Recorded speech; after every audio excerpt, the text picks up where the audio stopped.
Let's cue the AV, please. का ऐलान करते हैं उतने ही होते हैं। एथेनॉल का प्रयोग, डीजल पर बैन, देश भर में vehicle scrapping centres, greenfield expressways, देश भर में इलेक्ट्रिक बसों का ऐलान। लगता है कि वो रोड ट्रांसपोर्ट और हाईवे मंत्री नहीं बल्कि पर्यावरण मंत्री हैं। हर जिले में 3 स्क्रैपिंग सेंटर्स का लक्ष्य, पूरे देश में 1.5 लाख इलेक्ट्रिक बसें चलाने का लक्ष्य। एथेनॉल के प्रयोग से कृषि क्षेत्र का विकास 6% बढ़ाकर 2 लाख करोड़ तक एथेनॉल इकोनॉमी करने का लक्ष्य। ईस्टर्न पेरिफेरल एक्सप्रेसवे से 1 crore 20 lakh cubic metre fly ash का प्रयोग, तो स्टील स्लैग का इस्तेमाल NH66 और रांची जमशेदपुर कॉरिडोर में हुआ। 7 लाख टन सॉलिड वेस्ट का इस्तेमाल दिल्ली के अर्बन एक्सटेंशन रोड में किया गया, तो 6 लाख टन कूड़े का इस्तेमाल दिल्ली मुंबई एक्सप्रेसवे में हुआ। देश भर के 10 नेशनल हाईवेज में 854 किलोमीटर सड़कें प्लास्टिक वेस्ट से बनाई। अब तक नेशनल हाईवेज के किनारे 3.7 करोड़ पौधे लगाए जा चुके हैं, जबकि 65,000 पेड़ों का ट्रांसप्लांट किया गया। यूरोप को BS4 से BS6 आने में 8 साल लगे, भारत में ये 3 साल में हुआ। अमृत सरोवर योजना, बांस से बने crash barrier, 6 lakh mobile towers के लिए एथेनॉल जनरेटर, ग्रीन हाइड्रोजन के 5 मिलियन मेट्रिक टन उत्पादन का लक्ष्य। गडकरी जी के सारे लक्ष्य जब पूरे होंगे तो पीढ़ियां उनको विकास से ज्यादा अपनी लंबी और स्वच्छ सांसों के लिए याद करेंगी। मुझे लग रहा था कि सिर्फ मैं ही अपनी तैयारी करके आई हूँ, सर भी तैयारी से आए हैं।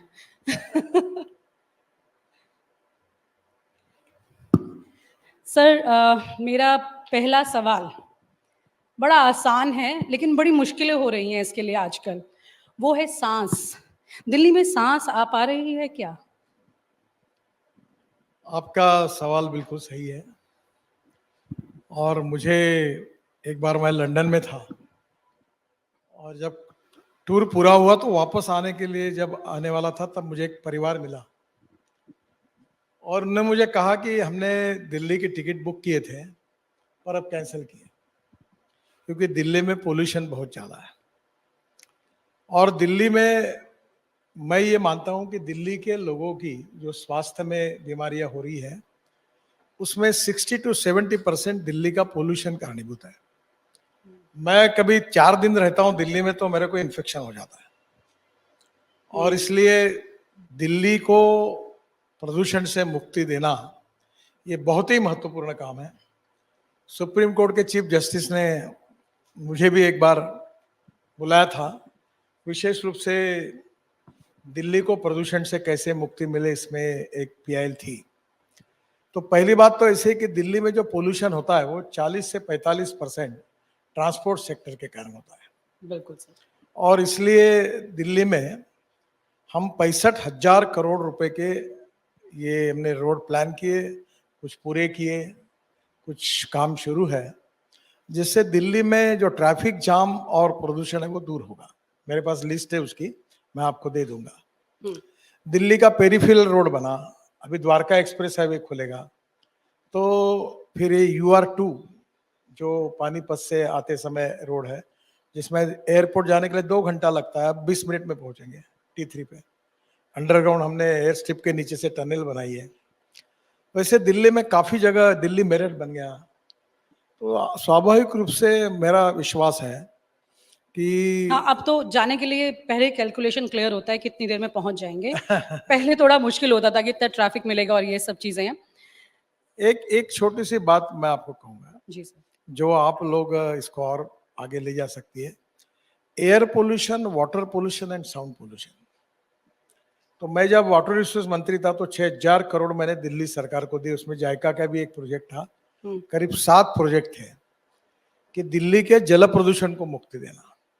और गाजीपुर के टेकड़ी की भी हाइट 7 मीटर कम हुई है और हमने वहां से जो कचरा था वो UR2 में भी डाला है, दिल्ली मुंबई हाईवे में भी डाला। मैं आ रही हूँ सर उस पर, क्योंकि लोगों को ये जानना बहुत जरूरी है कि आप कचरे का क्या करें कि वो कचरा भी कम हो रहा है। ये भी बड़ा सवाल है।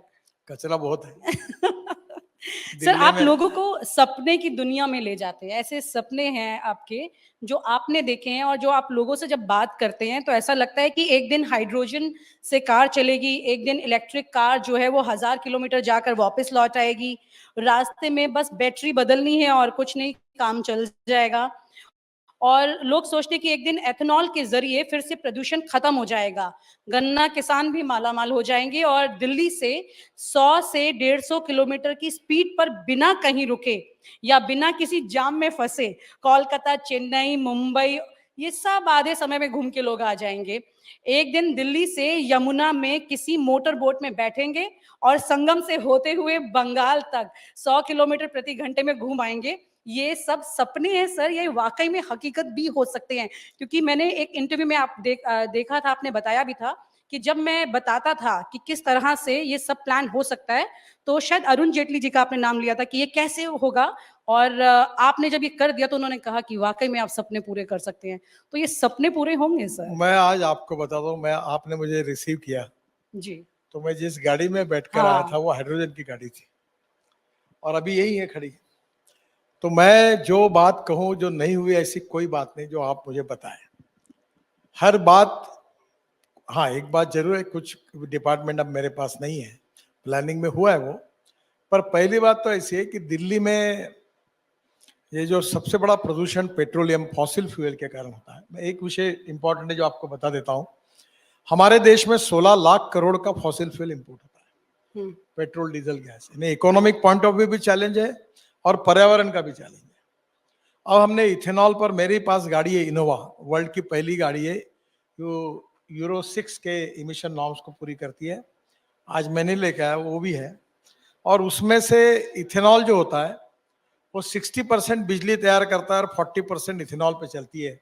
तो पेट्रोल का एवरेज रेट 25 रुपए लीटर पेट्रोल आएगा। तो नेचुरली उसमें इकोनॉमिक एडवांटेज भी है। हाइड्रोजन जो है वो हमारे देश में फ्यूचर का फ्यूल है और हमारा प्रयास है कि $1 का हाइड्रोजन आएगा। तो $1 पर अगर हाइड्रोजन आएगा तो 4 लीटर के बराबर डीजल के बराबर है। तो 80 रुपए में आप समझिए कितना फायदा होगा और प्रदूषण नहीं होगा। फिर इलेक्ट्रिक पर मुझे, अब आप लोग भूल गए, मुझे सब पत्रकार पूछते थे, यहाँ तक कार्टून भी छपा था कि इलेक्ट्रिक की गाड़ी रास्ते में बंद पड़ी है, गडकरी जी के कहने पर गाड़ी ली और धक्का मार रहे लोग क्योंकि चार्जिंग खत्म हुआ। सर मैं भूली नहीं, ये तो दर्द है। कई बार सोचती हूँ कि ऐसे चले जाए इलेक्ट्रिक कार पर, लेकिन फिर ये चिंता होती है कि जितने पेट्रोल पंप्स दिखाई देते हैं उतने चार्जिंग स्टेशंस नहीं दिखाई देते हैं। चार्जिंग स्टेशन की जरूरत ही नहीं। एक स्टडी किया गया था कि एक स्कूटर दिन में कितना चलता है, तो बजाज और टीवीएस ने किया 24 से 28 किलोमीटर चलता है और स्कूटर चार्ज है 125 किलोमीटर के लिए। रात को घर में आओ लगा दो तो प्रॉब्लम नहीं। कार अब 450 किलोमीटर तक चार्जिंग होता है।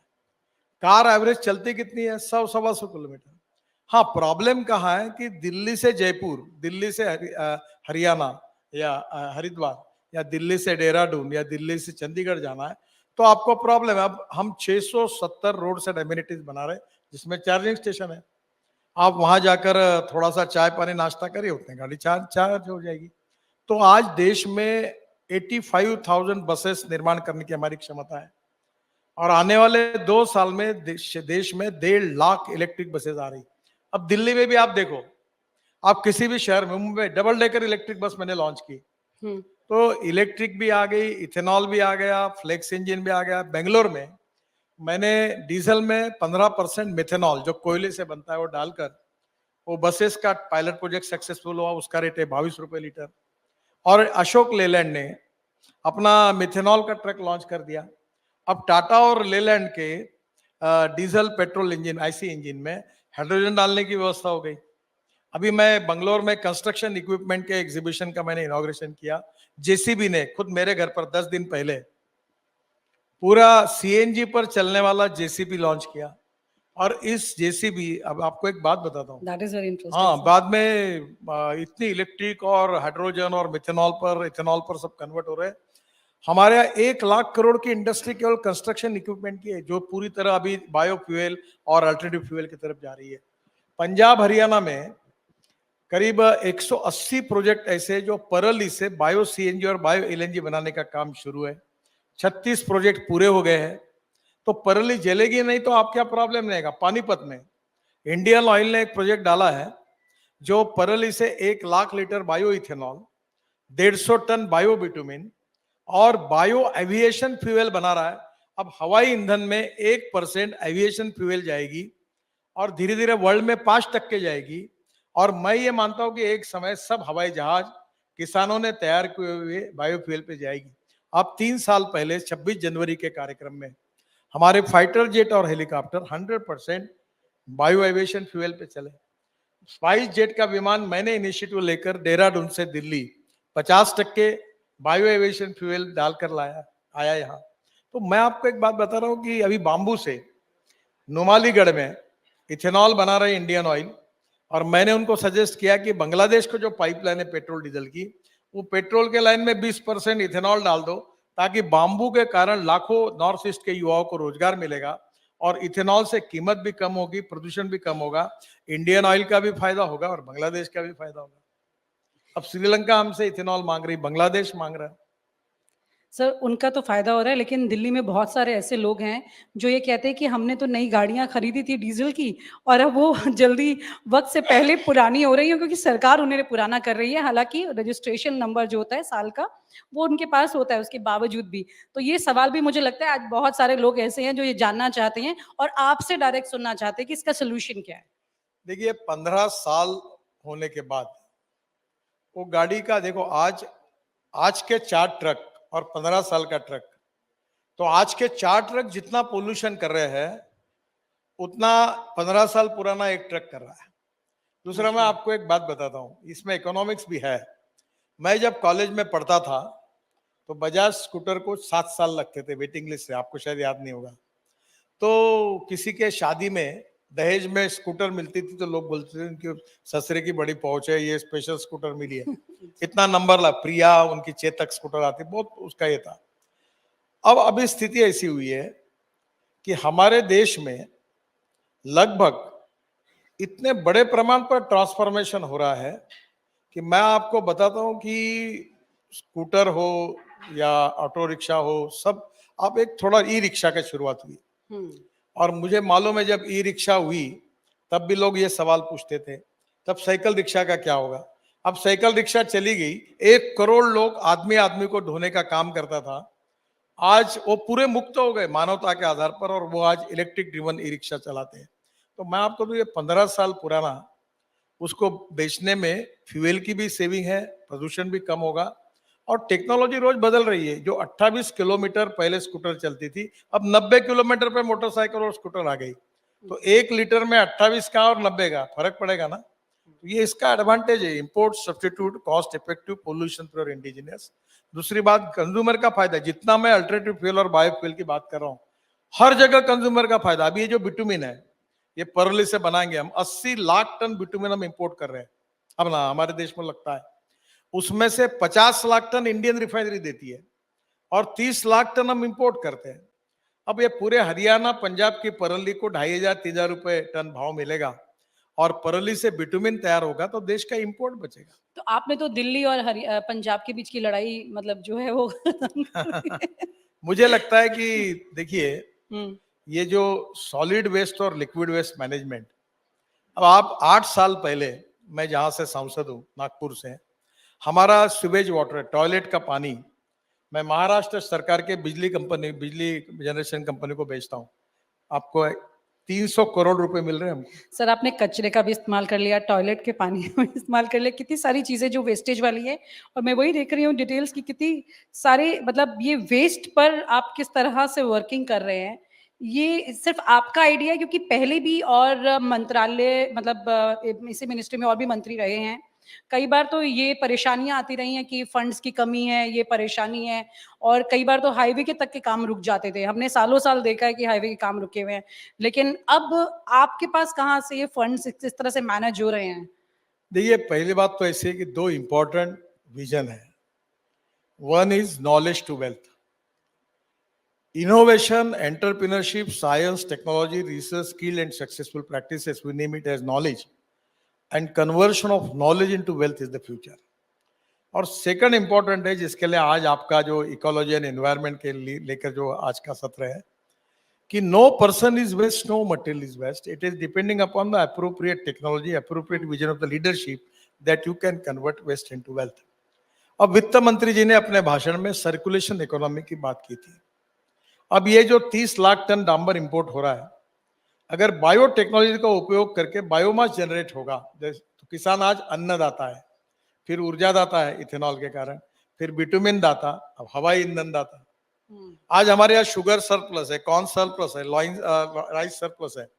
अगर किसान बिटुमिन बेचेगा, किसान इथेनॉल बेचेगा, किसान सीएनजी एलएनजी बनाएगा किसान, तो मुझे लगता है रूरल एग्रीकल्चर की तस्वीर बदल जाएगी. और ये जो सर्कुलेशन इकोनॉमी है, जैसे पहले इन्वायरमेंट, ये जो मैं आपको, तो ये कोई मैं अकेला नहीं कर रहा हूँ, सबके सहयोग से होता है. तो पहले हमारे देश में इंपोर्ट करना टायर को बैन किया गया था. मैंने भूपेंद्र यादव जी को कहा, इसको बैन क्यों करते हो? जितना कचरा दुनिया में पड़ा है वो इंपोर्ट होने दो. हम कचरे में वेस्ट टू वेल्थ करेंगे, और वेस्ट टू वेल्थ करने में अभी वो टायर भी ले सकते हैं, गाड़ियां भी आ सकती है, aluminium, copper, steel, plastic, rubber सब रिसाइकल होता सर, है. आपको भूपेंद्र यादव फोन करके ये नहीं कहते कि मेरे मंत्रालय का काम भी आप करते हो? नहीं. भूपेंद्र यादव जी ने मेरे कहने पर टायर इंपोर्ट करने की अनुमति दी, और आज एक नई इंडस्ट्री खड़ी हो गई. अब सिंपल बात समझो, बिटुमिन का रेट है 50 रुपए किलो, और टायर की पाउडर निकाल कर जो निकलते है उसका रेट है 30 रुपए किलो. रबराइज बिटुमिन से रोड की क्वालिटी और राइडिंग क्वालिटी सुधरती है. तो मुझे लगता है इसमें बचत है, और ये इंपोर्ट सब्स्टिट्यूट है. कर अगर 30 लाख टन, अगर हमने 7% प्लास्टिक और 15% रबर पाउडर अगर बिटुमिन में डाली, तो अभी मैंने ऑयल कंपनी की मीटिंग बुलाई और उनको कहा आप ही खरीद लो, और सब लोगों से रबर पाउडर प्लास्टिक खरीदो, आप ही ऐड करो, एक ग्रेड बना दो और हमको दे दो. तो मैं ये मानता हूँ कि इंपोर्ट बचेगा तो देश का फायदा होगा, कॉस्ट कम हो जाएगी तो कॉन्ट्रैक्टर को सस्ता रोड बनाने में संभव होगा, क्वालिटी सुधरेगी, देश के लिए अच्छा रोड बनेगा. तो कहीं ना कहीं सबका फायदा तो हो ही रहा है. सर, वहीं पर जब अगर हम बात कर रहे हैं इंफ्रास्ट्रक्चर की ग्रोथ की, तो जब चार धाम यात्रा की और वहाँ पे सड़क बनाने की बात थी तो काफ़ी विरोध हुआ था, पेड़ काटने की बात को लेकर विरोध हुआ था. तो पेड़ काटना तो हमेशा से विकास के आड़े आई है ये बात, और पेड़ नहीं कटने चाहिए इसका फेवर सब हमेशा करते ही हैं कि पेड़ कटे तो हमारी सांस कहाँ से आएगी. तो ये क्योंकि इतने सारे सॉल्यूशंस आपने निकाले हैं, तो पेड़ ना कटें या बने रहें उसके लिए क्या किया है? देखो, मैं भी इस मत का हूं कि पेड़ नहीं काटने चाहिए, और इसलिए हमने ट्रांसप्लांटेशन का काम शुरू किया. अभी आज तक 78,000 पेड़ हमने ट्रांसप्लांट किए. आपको एक बहुत अच्छी बात बता दूं, इसमें अच्छे अच्छे लोग काम करते हैं. साउथ की फिल्मों में एक विलन का काम करते हैं, सयाजी शिंदे करके, वो पेड़ ट्रांसप्लांटेशन का काम करते हैं. अच्छा. तो ये औरंगाबाद के जगह पैठन करके जगह, एकनाथ महाराज की जगह है, वहां 100 बड़ के पेड़ 100 साल पुराने, 110 पेड़ रास्ते में आते थे. फिर मैंने सयाजी शिंदे को काम दिया और हमने 100 साल पुराने पेड़ उसका ट्रांसप्लांटेशन किया सक्सेसफुली. हाँ, काफी सक्सेसफुल. रिस्की भी होता है ना. हाँ, अगर रिस्की नहीं होता है, वापस पर अभी revive हमारे किया तो? देश में इतने अच्छे कॉन्ट्रैक्टर तैयार हुए कि हमने 78,000 पेड़ ट्रांसप्लांट किए. और मेरी कोशिश ये है कि पेड़ काटने के बजाय पेड़ ट्रांसप्लांट करने चाहिए. हम उसके लिए कॉन्ट्रैक्टर नए तैयार कर रहे हैं ताकि हम पेड़ को काटे नहीं. दूसरा, हमने जो पेड़ लगाने के बारे में तय किया है कि 3 मीटर का पेड़ लगाएंगे. आपको ये राजमुंद्री में 50,000 करोड़ की इकोनॉमी ये प्लांट बनाते हैं, पूरे उनके खत्म हो गए. इतने पेड़ हमने खरीद लिए और रोड के बाजू में लगाए. अब ये सोच रहे कि कार्बन डाइऑक्साइड ज्यादा से ज्यादा लेने वाली स्पेसीज कौन सी है ताकि हमारा पोल्यूशन कम हो. फिर हम बांबू लगा रहे, और बांबू इतना सुंदर है कि बांबू से कपड़े बनते हैं, बांबू से अचार बनता है, बांबू से इथेनॉल बनता है, बांबू से फर्नीचर बनता है. इतने बांबू के उपयोग है. तो वेस्ट लैंड पर बांबू लगाकर हम लोग बहुत बड़ी इकोनॉमी डेवलप करके रोजगार निर्माण कर सकते हैं. तो हम लोग ये कोशिश कर रहे हैं कि ये भी कैसे करें. सर, इसी के साथ थोड़ा सा आए दिन ना बहुत सारे वीडियोस सामने आ जाते हैं कि टोल पर झगड़े का, ये करते वो करते हुए. तो ये टोल पर पैसा देना पूरा सिस्टम कब लोगों को लगता है कि टोल फ्री हो जाएगा और गाड़ी सीधे जाएगी? और आपको चिंता होती है इस तरह के वीडियोस जब दिखाई देते हैं, खास तौर से क्योंकि आप एक तरफ इंफ्रास्ट्रक्चर को बढ़ा रहे हैं, दूसरी तरफ ये प्रैक्टिकल प्रॉब्लम्स हैं? देखिए, अभी टोल के ऊपर टोल कभी नहीं जाएगा. If you want good services you have to pay for it. अगर अच्छा। यही कार्यक्रम आप रामलीला मैदान पे करते तो फुकट में हो जाता है। जब यहाँ कर रहे तो ये एसी फर्नीचर पगार तो पैसे तो देना पड़ेगा। इतने रोड बना रहे तो नेचुरली हम लोग और अरुणाचल, मेघालय, त्रिपुरा, वहां तो प्रॉब्लम ये है कि वहां इकोनॉमिक वायबिलिटी नहीं है, ट्रैफिक डेंसिटी नहीं है, तो हमें टोल होगा। पर अब हम ये जो सिस्टम ला रहे हैं शायद मार्च के पहले आ जाएगी कि सैटेलाइट टोल सिस्टम से आपके नंबर प्लेट, आप जहां से एंट्री करोगे रोड पर वहां से फोटोग्राफ निकल जाएगा और जहां आप निकलोगे वहां से निकलकर उतना पैसा आपके बैंक अकाउंट से निकल जाएगा। तो आपको ना रुकना है, ना कोई रोकेगा, ना कोई झगड़ा है, ना कोई विवाद है। तो एकदम जितना रोड वो यूज किया उतना ही टोल देना पड़ेगा। ये सिस्टम मार्च तक लाने की हमारी कोशिश है। तो मतलब अच्छी सुविधाएं चाहिए तो आपको पैसा देना ही होगा। नहीं, पैसा देना पड़ेगा क्योंकि अच्छा उसमें एक आज क्या होता है कि आपको 75 किलोमीटर में आप 15 किलोमीटर जाते हैं पर टोल लगने के बाद 75 किलोमीटर का टोल देना पड़ता है, पर उसके बाद अब केवल 15 किलोमीटर देना पड़ेगा। दूसरी एक बात आपको बताता हूँ, मैं जब मुंबई पुणे मैंने एक्सप्रेस हाईवे बनाया तो बहुत यही लोगों में नाराजगी थी कि टोल ले रहे। तब पहला ही प्रोजेक्ट था, तो मुंबई से पुणे आने के लिए 10 घंटे लगते थे, अब लोग 2 घंटे में आते हैं। तो 8 घंटे जो बचे उतना डीजल पेट्रोल बचा, उतना टाइम बचा, उतने पैसे में थोड़ा टोल दिया तो बिगड़ा क्या। सर, आपने ना अपने ऑफिस में पूर्व राष्ट्रपति जॉन एफ कैनेडी का एक कोट लगाया हुआ है। उसमें लिखा हुआ है, American roads are good not because American is rich, but America is rich because American roads are good. तो ये इंडिया में कितना प्रैक्टिकल है? क्योंकि आप पूरा तो उस thought प्रैक्टिकल से है। पूरा प्रैक्टिकल है। आपको एक ही सर्वे कर लो आप, जो जॉन एफ कैनेडी ने कहा था, American roads are not good because America is rich, but America is rich because American roads are good. आप कुछ मत करो, आधे घंटे में द्वारका एक्सप्रेस हाईवे पे जाओ। ठीक। अभी उसका उद्घाटन होगा 2 महीने में। मैं एक कार्यक्रम में गुड़गांव में था, मनोहर लाल जी ने कहा मुझे कि भाई ये 28 किलोमीटर रोड है, तो ये आप कुछ भी करके बना दो तो हमारा बहुत प्रॉब्लम सॉल्व होगा। मुझे लगा 300 करोड़ का होगा। वो रोड बाद में डिजाइन करके 8,000 करोड़ का हुआ। उसमें टनल्स है, आरओबी है, 1, 2, 3 लेयर रोड्स है, बहुत स्टेट ऑफ आर्ट प्रोजेक्ट है। तो मैं अभी हवाई जहाज में मुंबई जा रहा था, तो मेरे पीछे में बैठा हुआ यंग लड़का 40 साल का होगा, आया और मेरे पैर छुए उसने। बोला ये क्या कर रहे हो? बोले साहब आपने मेरी जिंदगी बनाई। बोला मैंने क्या बनाई? बोले द्वारका एक्सप्रेस हाईवे बना, मैं एनसीएलटी में गया था, दीवाला पिट चुका था, हालत खराब थी, पर आपने जैसे ऐलान किया आज मैं 5,000 करोड़ का मालिक बना हूं सर।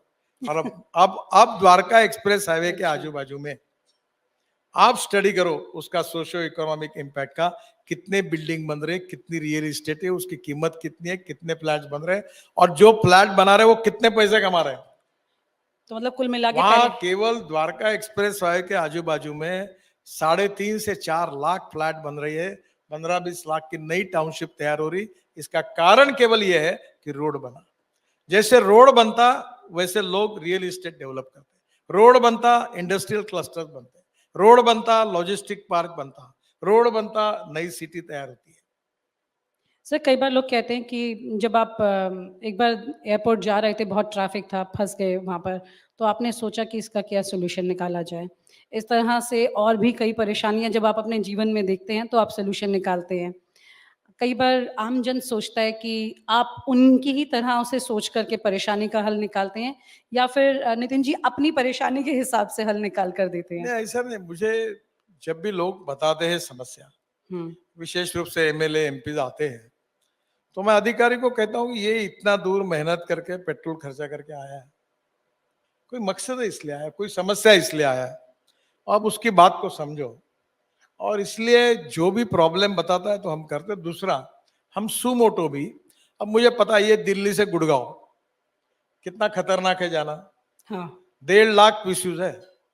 अब मेरे मन में है, अभी तक मैं उसकी घोषणा नहीं कर रहा हूं, अभी मैं चेन्नई में नीचे में रोड, ऊपर में फ्लाईओवर, उसके ऊपर में फ्लाईओवर, उसके ऊपर में मेट्रो, ऐसा बना रहा हूं। फिर पुणे में 40,000 करोड़ के फिर यही सिस्टम में बना रहा हूं। फिर नागपुर में मैंने ऑलरेडी आशिया का रिकॉर्ड हो गया, नीचे में रोड, ऊपर में फ्लाईओवर, उसके ऊपर में मेट्रो। तो अब मैं ये सोच रहा हूं कि ये जो रोड है जो धौला कुआं भी मैंने सुधारा, ये मेरे कारण हुआ। हाँ, ये मैं समझ की रोज बात कर रहे एयरपोर्ट थे। पे जाते आते धौला कुआं में फंसता था। वो धौला कुआं मैं कभी नाम भूलूंगा नहीं, वो रास्ते में रोज आधा आधा पौन घंटा बैठे थे। अभी वो एक पुलिस स्टेशन तोड़ना है, वो जो धौला कुआं से हम इधर रिंग रोड आते हैं ना, मुझे ज्यादा दिल्ली मालूम नहीं है, वो एक पुलिस स्टेशन तोड़कर वो भी कॉर्नर अच्छा करने से वहां रिलीफ मिलेगा। तो अब उसके बाद में जहां से हमारा ब्रिज शुरू होता है, मैं सोच रहा हूँ कि ये 2 लेयर 3 लेयर बना है, जो डायरेक्ट आगे गुड़गांव के आगे निकल जाएगा ऊपर के ऊपर। तो नेचुरली फिर अभी इसमें पौने 2 लाख पीस यूज है, पर हम उसमें अभी देखो ये जो द्वारका एक्सप्रेस है कि वो जो एक मूर्ति है ना बड़ी, वहां से एक नया फ्लाईओवर करके आप वो शादियां होती है वो रोड पर, हाँ। जहाँ अंडरग्राउंड हमने टनल बनाया पूरा, वो शादियों में जाना बंद कर दिया था मैंने। वो पूरे रोड पर 5-6 बड़े बड़े ये शादियां होती थी, हम कहाँ फंस जाते। अभी नीचे में 8 लेन रोड, ऊपर में 10 लेन रोड, उसमें फ्लाईओवर 6 लेन रोड, तो इतना बड़ा हो गया कि अब कोई भी शादी में आप जाएगी तो आप अटकेगी नहीं। सर, लेकिन जितनी लेयर्स आप बता रहे हैं, ये विकास तो बहुत बड़ा है, लेकिन जो एनवायरमेंटलिस्ट है उनका ये कहना होता है कि विकास कई बार इतना हो तो विनाश की तरफ जाता है।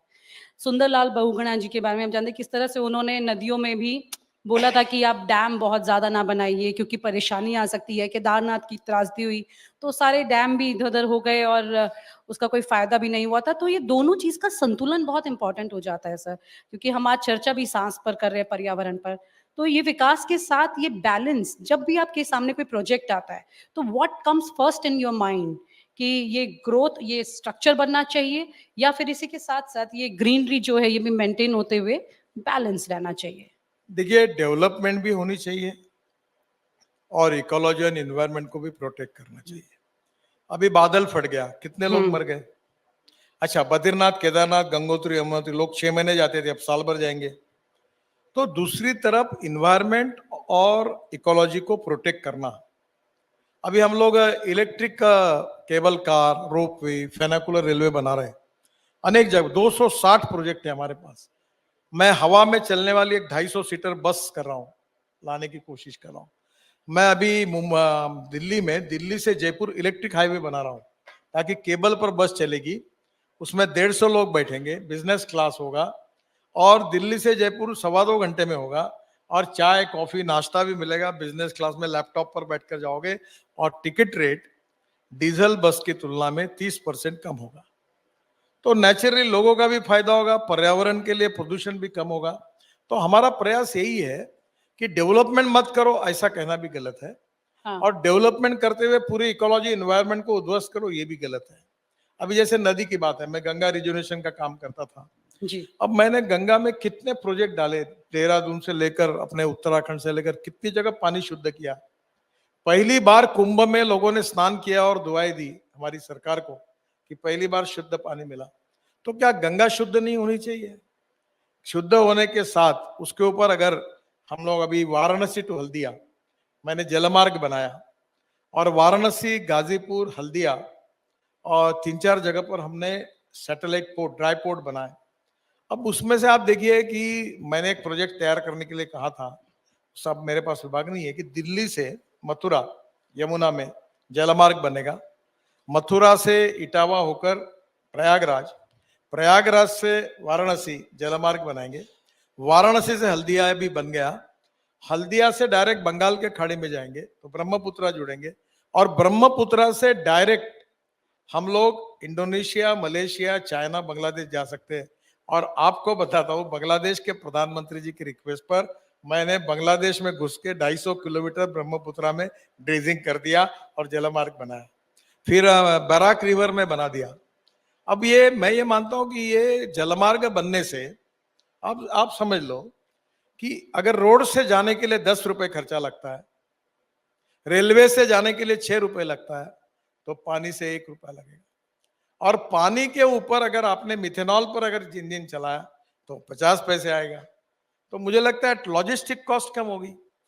और दूसरी बात, इतने बड़े प्रमाण पर जलमार्ग बन गए तो कितना टूरिज्म बढ़ेगा, कितने रोजगार निर्माण होंगे। तो मुझे लगता है कि इन सब के पीछे हमारी इकोनॉमी मल्टीप्लाई होती है और इसलिए इकोलॉजी एंड एनवायरनमेंट को भी प्रोटेक्ट करना और डेवलपमेंट को भी करना, इससे हमको जाना पड़ेगा। बिल्कुल सर, जो चीज़ें आप बता रहे हैं वो आम आदमी तक पहुँचते हुए उसमें वक़्त भी लगेगा। सबसे बड़ी बात ये कि अभी आप एक बात इलेक्ट्रिकल बताइए व्हीकल कि इतने नदियों में बाढ़ आती है, कितने लोग बर्बाद होते हैं। क्या हमारे यहाँ रोड का सर्किट बन गया, हुँ, हमारे यहाँ पावर का सर्किट बना, तो क्या हमारे यहाँ वाटर सर्किट नहीं बन सकता? जहां पानी नहीं है वहां बाढ़ में वो पानी हम डाइवर्ट करेंगे तो नहीं हो सकता। मैंने पोलावरम करके 60,000 करोड़ का एक बड़ा project water resource Andhra Pradesh को दिया। अब पोलावरम से 1300 टीएमसी पानी समुद्र में जा रहा है। तो मैंने योजना बनाई थी कि गोदावरी का पानी ये पेनार में, पेनार का कृष्णा में, और कृष्णा का कावेरी में, और कावेरी का लास्ट पॉइंट तमिलनाडु में अगर पानी जाता तो तमिलनाडु और कर्नाटक का झगड़ा मिटता और तमिलनाडु को पानी मिलता, और वो पानी समुद्र में जाने वाला है, झगड़े का तो कोई विवाद नहीं। मैं जब मंत्री था तो भारत और पाकिस्तान के बीच में करार हुआ, पहले मेरे मंत्री बनने के पहले ही 3 नदियां भारत को मिली, 3 पाकिस्तान को मिली। तो हमने पाकिस्तान की नदियों में जो पानी हमारे अधिकार का है वो जा रहा था, वो रोक कर हम राजस्थान को दे सकते हैं। अब ये इंदिरा कैनाल जो है पंजाब और राजस्थान के बीच में, उसको मैंने 2,500 करोड़ रुपए देकर कॉन्क्रीटीकरण किया, तो राजस्थान के 8 डिस्ट्रिक्ट को पानी मिला। तो एक तरफ बाढ़ को रोकना चाहिए, दूसरी ओर इकोलॉजी एंड एनवायरनमेंट को प्रोटेक्ट करनी चाहिए, और तीसरी ओर जहां पानी नहीं है वहां पानी पहुंचाना चाहिए, वहां ग्रीनरी तैयार होनी चाहिए, पेड़ लगने चाहिए। ऐसा इंटीग्रेटेड बैलेंस और इकोलॉजी एनवायरनमेंट को प्रोटेक्ट करने वाली डेवलपमेंट, ऐसा विचार करना ज्यादा अच्छा होगा। सर आप तो बहुत काम करते हैं, लेकिन कई बार ऐसे भी वीडियो सामने आए कि आप अधिकारियों को थोड़ा डाँट रहे हैं, तो क्या वो काम नहीं करते हैं उस तरह से जिस तरह से आप सोच रहे हैं? इस पर मैं कुछ बोलूंगा नहीं। एक काम करना चाहिए, हुँ, जो अच्छा काम करता है उसको सम्मान मिलना चाहिए, और जो काम नहीं करता उसको सजा मिलनी चाहिए। उसको सज़ा मिलनी चाहिए। सजा है ना उसको, तो ये तो देखो, financial audit is very important, but performance audit is more important than financial audit. तो जो काम है वो करने चाहिए ट्रांसपेरेंसी के साथ, time bound, result oriented and corruption free. मैं 50 लाख करोड़ के काम अभी तक कर चुका हूं, एक भी आरोप नहीं हुआ, एक भी विवाद नहीं आया, ना कोई बोल सकता है मुझे कि किसी को पैसे देने पड़े। पर क्वालिटी के बारे में मैं स्ट्रिक्ट हूं। अगर क्वालिटी ये देश के एसेट है, आप लोगों के, हम सब उसके मालिक हैं, भारत की जनता, अगर उसमें बेईमानी होगी तो क्या सहन करना चाहिए? क्या उसमें बेईमानी हुई तो उसको ठोकना नहीं चाहिए? बिल्कुल सर। इलेक्ट्रिकल व्हीकल कब सस्ते होंगे सर? इलेक्ट्रिक व्हीकल मुझे बोलने की जरूरत ही नहीं है। अभी आजकल लोग मेरे पास किस लिए आते पता है? हुँ, वो मुझे आउट ऑफ टर्न टाटा का वेटिंग लिस्ट है, इसका वेटिंग लिस्ट है, मुझे एसी भी चाहिए, आप जरा सिफारिश करके मुझे दिलाओ। तो आजकल प्रॉब्लम यह है कि इलेक्ट्रिक व्हीकल के लिए लोग मेरे पास आने लगे। तो जल्दी। हाँ, तो अब मैं आपको, आप एक पत्रकार है, आपके पास पेट्रोल गाड़ी होगी, आपका 30,000 रुपये खर्चा है, और अगर आप इलेक्ट्रिक गाड़ी लेगी तो आपका 1,000-1,500 रुपये आएगा, 2,000 रुपये, तो 28,000 रुपये आपके महीने में बचेंगे। अब आप कहेंगे कि इलेक्ट्रिक गाड़ी की कीमत ज्यादा है, पेट्रोल की कम है, ये सही है। जब हमने इलेक्ट्रिक गाड़ी शुरू की तब लिथियम आयन बैटरी $150 पर किलोवाट पर आवर कीमत थी, अब $115 आई है। और मेरा विश्वास है कि मैक्सिमम 1.5 साल 2 साल के अंदर पेट्रोल के कार की कीमत और इलेक्ट्रिक के कार की कीमत सेम होगी। मैंने अभी चाकण में मर्सिडीज की इलेक्ट्रिक गाड़ी लॉन्च की, तो उन्होंने मुझे बताया कि अब पूरे हम लोग मर्सिडीज गाड़ी इलेक्ट्रिक की बनाएंगे, डीजल पेट्रोल में नहीं बनाएंगे, और पूरी गाड़ियां इंडिया बनाकर एक्सपोर्ट करेंगे। आज सब कंपनियों की इलेक्ट्रिक गाड़ी आ गई, फ्लेक्स इंजन आ गए, हाइब्रिड इंजन आ गए, इससे प्रदूषण कम होगा, और इलेक्ट्रिक हमारे देश में तैयार होती है। अब अगर अभी फिर भी हम इतना सब करने के बाद में भी 5 साल के अंदर हमारा फॉसिल फ्यूल का इंपोर्ट 25 लाख करोड़ का होगा, तो क्या हमको वो कम करना जरूरी नहीं है? आज एक देश में 25 लाख करोड़ अगर हमारा पैसा बाहर जाएगा, उसके बजाय वो किसानों के जेब में जाएगा, तरुण युवाओं को रोजगार मिलेगा, देश का प्रदूषण कम होगा, मक्के से इथेनॉल बनेगा, राइस से इथेनॉल बनेगा, शुगर केन जूस से बनाएगा, सी मोलाइसिस, बी मोलाइसिस से बनेगा, बांबू से बनेगा, वेस्ट लैंड पर बांबू तैयार होगा, बांबू से इथेनॉल तैयार होगा, वेस्ट लो क्वालिटी के कोल से मिथेनॉल बनेगा, परली से bio CNG, bio LNG, aviation fuel, bitumen बनेगा, तो किसान समृद्ध होगा, गांव समृद्ध होंगे, रूरल इकोनॉमी समृद्ध होगी, पर्यावरण की रक्षा होगी, देश की इकोनॉमी की ग्रोथ होगी। तो ये तो विन विन सिचुएशन है। सर ये बड़ी चर्चा होने लगी है, थोड़ा-सा आपने लोगों को ये सोचने पर मजबूर कर दिया है। हम तो यूट्यूब पर न्यूज़ दिखाते ही हैं, लेकिन आपके भी यूट्यूब पर काफ़ी पैसे आते हैं। लोग लिखने लगे हैं कि अरबों कमा रहे हैं आप उससे। नहीं नहीं, मैं ज्यादा मीडिया सेवी नहीं हूँ, पर मैं कोविड के समय बहुत हालत खराब थी, तो मैं 2 महीने नागपुर में ही था, तो मैं वीडियो कॉन्फ्रेंस से बोलने लगा। फिर देश से साथ साथ में वर्ल्ड के हार्वर्ड से लेकर कनाडा अलग अलग देशों में कार्यक्रमों में बोलने लगा। अब मुझे तो कोई मालूम नहीं, पर अब लोग मेरे वीडियो सुनते हैं, आज आपका कार्यक्रम हो गया, मैं बाहर पढ़ने तक वो लाखों में कन्वर्ट हो जाता है। अच्छा। और फिर वर्ल्ड में लोग सुनते तो मुझे फोन करते हैं। अब लोग सुनते हैं तो पैसा मिलता है, पर मैं पूरा पैसा सोशल वर्क के लिए डोनेट कर देता हूँ, मुझे कोई खुद नहीं लगता। मतलब कमा रहे हैं ना सर अच्छा? हाँ, कमा रहे हैं ना सर अच्छा उससे? जो मिलता है वो दे देता हूँ। मैं 1800 एकल विद्यालय चलाता हूँ आदिवासी क्षेत्र में, और 1800 सामाजिक काम एग्रीकल्चर में ऑर्गेनिक फार्मिंग में करता हूँ। मेरे प्रकल्पों का ही टर्नओवर 2,500 करोड़ है, जो सोशल एंटरप्रेन्योर्स। मैं गालीचे चिंदियों से बनाने का काम है। मैं 4 ट्रक बाल खरीद कर अमीनो एसिड बनाता हूँ, ऑर्गेनिक बहुत प्रयोग कर। कभी आप नागपुर आइए देखने के लिए, हमारा ज़रूर, ज़रूर। कोऑपरेटिव में स्टोर्स है। ये दिल्ली में पर लोगों को लगता है कि मैं बिजनेसमैन हूँ, हाँ। क्योंकि यहाँ इनको ऐसा कोई करता नहीं। तो हुँ, ये एक्चुअली सोशल एंटरप्रेन्योरशिप है। अभी हम लोग जहाँ नक्सलाइट का कैपिटल है, हाँ। आंध्र, तेलंगाना, छत्तीसगढ़, महाराष्ट्र, गढ़चिरौली जिले के अंदर में, मैं उस एरिया में 1800 स्कूल चलाता हूँ। हमारे 1800 से 2000 टीचर्स हैं, सरकार का कोई अनुदान नहीं लेते। तो मैं ऐसे बहुत, अभी पैर जोड़ने का, आंखों का, मैंने 40,000 हार्ट के ऑपरेशन किए, हजारों लोगों को पैर लगा के दिए। अभी तो 10,000 कैटरेक्ट के ऑपरेशन किए, 1 लाख लोगों को चश्मे दिलाए, कान के मशीन लगा के दिए। तो मैं सेवा के क्षेत्र में और आदिवासी शिक्षा के क्षेत्र में काम करता हूँ। स्पोर्ट्स इवेंट है, अभी हमारी कल मैंने प्रेस में बताया 65,000 खिलाड़ी खेल रहे हैं, 65,000, 18 दिन गेम चलने वाले हैं। फिर सांस्कृतिक महोत्सव करता हूँ, रोज 50,000 लोग आते हैं। फिर अभी उसके साथ एग्रो विजन करता हूँ, 5 लाख किसान आते हैं। फिर अभी उद्योग, पहली बार खासदार, हमारे मराठी में संसद को, एमपी को खासदार बोलते हैं, खासदार उद्योग महोत्सव, उसमें भी पहला कार्यक्रम करें। तो मैं सामाजिक काम ही ज्यादा करते रहता हूँ। सर कभी आप ईगो सर्फिंग करते हैं? जनरली लोग देखते हैं कि मुझे कितने लोग देख रहे हैं, मुझे कितने लोग मेरे व्यूज़ आए हैं, क्या मेरे बारे में सर्च कर रहे हैं। पर्सनैलिटी होने के बाद में आपको सर एक ऐसा होता है ना? सच बताओ क्या, मैं एक कभी नहीं करता। मैं पोस्टर लगाता नहीं, मैं कोई अपना कटआउट लगाता नहीं, मेरा कोई पीआर नहीं, मुझे कोई लेना देना नहीं। तुमको लेना है तो मेरा इंटरव्यू लो, नहीं लेना है तो मत लो। कर्मण्य वा अधिकारे से वहां फलेषु कदाचन। और आप रियली इनमें पॉलिटिकल लाइफ, लेकिन सर पॉलिटिकल लाइफ में तो सब पोस्टर लगा के काम करते हैं ना नहीं, मैं आजकल। कटआउट नहीं लगाता, अपने भी नहीं लगाता, दूसरे के भी नहीं लगाता, कुछ नहीं करता।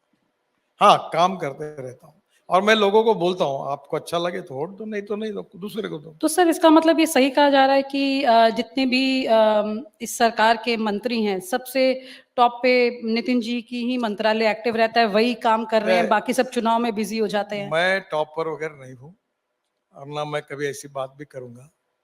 मैं ये मानता हूं कि politics is the instrument of socio economic reform, और मुझे जो अवसर मिला है वो गांव, गरीब, मजदूर, किसान का भला करने का अवसर मिला है, कुछ देश के लिए करने का मौका मिला है। मैं कोई साधु सन्यासी नहीं हूँ, मेरा घर परिवार है, मेरे भी रोजी रोटी के 10 काम भी है, पर मैं चाहता हूं कि मैं देश के लिए कुछ करूं। मैं काम करता हूं, मैंने अच्छा किया कि बुरा किया, कितना किया, कैसा किया, उसका हिसाब लगाने की जिम्मेदारी आपके ऊपर दे दी मैंने, आप लोग तय करें। सर एक सवाल है आपकी पार्टी में ही एक सीमा बनाई गई है, उम्र की सीमा। तो अब क्या होता है कि उम्र की सीमा अभी तो आपकी बहुत मतलब दूर है वो 75 साल, लेकिन कई ऐसे नाम हैं जिनके 75 साल अब होने वाले हैं। तो आप इसमें विश्वास करते हैं कि 75 के बाद मार्गदर्शक मंडल में जाना ही चाहिए? नहीं, इसका सबका निर्णय पार्टी के अध्यक्ष, पार्टी की पार्लियामेंट्री बोर्ड करेगा, और पार्टी के विषय के बारे में पब्लिकली कोई कमेंट्स करना भी ठीक नहीं है। मतलब बदल भी सकते। सर अभी मध्य प्रदेश में जो नए मुख्यमंत्री आए हैं मोहन यादव, अब क्या हुआ कि जब वो आए तो उन्होंने बुलडोजर चलाया, तो क्या इस तरह की एक्टिविटीज के फेवर में आप कभी रहते हैं कि मतलब इसी से देखिए, एक्शन कौन से राज्य में क्या मुख्यमंत्री करना चाहिए हम्म, और वो रोड बड़ा कर रहे कि क्या कर रहे, उनका अधिकार है, उनका प्रश्न है। वैसे मैंने भी बुलडोजर से काफी रोड बड़े किए नागपुर में अच्छा। बड़े ऐसे एरिया में है, आप विश्वास नहीं करोगे, हमारे यहाँ इतवारी पर शहर आपका बुलडोजर तो सर रोड बड़ा करने के लिए चला ना। हाँ, मैंने अपने ससुरे का भी घर तोड़ दिया था अच्छा।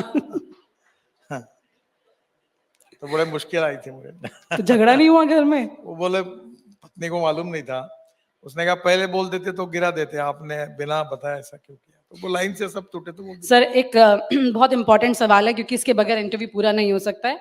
सर को बहुत अच्छा कुकिंग का शौक है और खाने का भी उतना अच्छा शौक है, तो बाकी इस देश में बहुत सारे ऐसे पुरुष हैं जो कि खाना पकाने से थोड़ा सा परहेज करते हैं। देखिए, आपने मैं जब बीजेपी का अध्यक्ष बना तब देखा कि नहीं मुझे मालूम नहीं, देखा सर। तब मेरा वजन था 135 किलो, अभी मैं 90 केजी हूँ और मैं रोज 1.5 घंटा, आज भी मैं सुबह फ्लाइट से आया हूँ, 1.5 घंटा व्यायाम करता हूँ, प्राणायाम करता हूँ। और अब मेरे खाने में, मैं जरूर खाने का शौकीन था पर अब बहुत लिमिटेड खाता हूँ।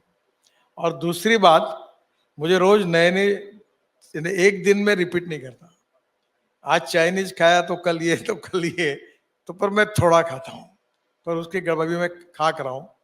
ये बुखारा में गया था आईटीसी में 3 दिन पहले, वो दही के साथ वो कुकुम्बर की चटनी और वो सब मैंने इतना खाया कि अभी मेरे को इन्फेक्शन हो गया। तो मेरी पत्नी डटा रही थी कि तुम दही रात को कर्ड क्यों खाते हो। ये मेरे नाती है, ये अमेरिका से आया है, ये दोनों को लेके मैं बुखारा गया था। हाँ। तो उस दिन से मेरी प्रकृति भी गई, तो अब पर मैं थोड़ा सा कंट्रोल करके खाता हूँ। और मैं बनाता भी, कोविड में मुझे बहुत चीजें बनाने का समय मिला तो मैं सीखने लगा। हमारे यहाँ संतरे का सूप बनता है। सूप? हाँ, जूस तो पता था सर। ऑरेंजेस का। अच्छा। तो बहुत नई नई चीजें, मैं 4-5 शेफ है, सब प्रकार की चीजें कभी मैं भी बनाता हूँ, वो भी बनाते, तो शौकीन हूँ बनाने। और आपको शादी की सालगिरह मुबारक हो, आज सर की शादी की सालगिरह भी है। बहुत बहुत मुबारक हो सर आपको। थैंक यू सो मच, आप न्यूज नशा के मंच पर आए, आपने अपना वक्त दिया, thank you so much sir. एक बात बताने के लिए भूल गया कि हमने नेशनल हाईवे में बाम्बू का क्रैश बैरियर बनाया और वो स्टील की तुलना में इंदौर के इंस्टीट्यूट ने सर्टिफाई किया। अब हम देश भर में क्रैश बैरियर बाम्बू के बना रहे हैं। तो जो हमने इनिशिएटिव लिए जो इको फ्रेंडली है, कचरा डाला, बाम्बू का बनाया, स्लैग का यूज किया, फ्लैश का उपयोग किया, अब प्री कास्ट को ला रहे ताकि हम लोग साइट पर कुछ काम ना करें।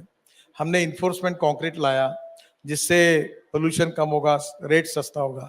तो मैं आपको अनुरोध करूंगा कि आप एक बार जरूर एक एक प्रयोग को जाकर अध्ययन करके देखिए और वो लोगों के सामने ले आइए, क्योंकि इकोलॉजी एंड एनवायरनमेंट प्रोटेक्ट करने के लिए अगर लोगों में हम अवेयरनेस तैयार कर सकेंगे, विश्वास पैदा कर सकेंगे, तो हमारे देश के लिए वो बहुत अच्छा होगा।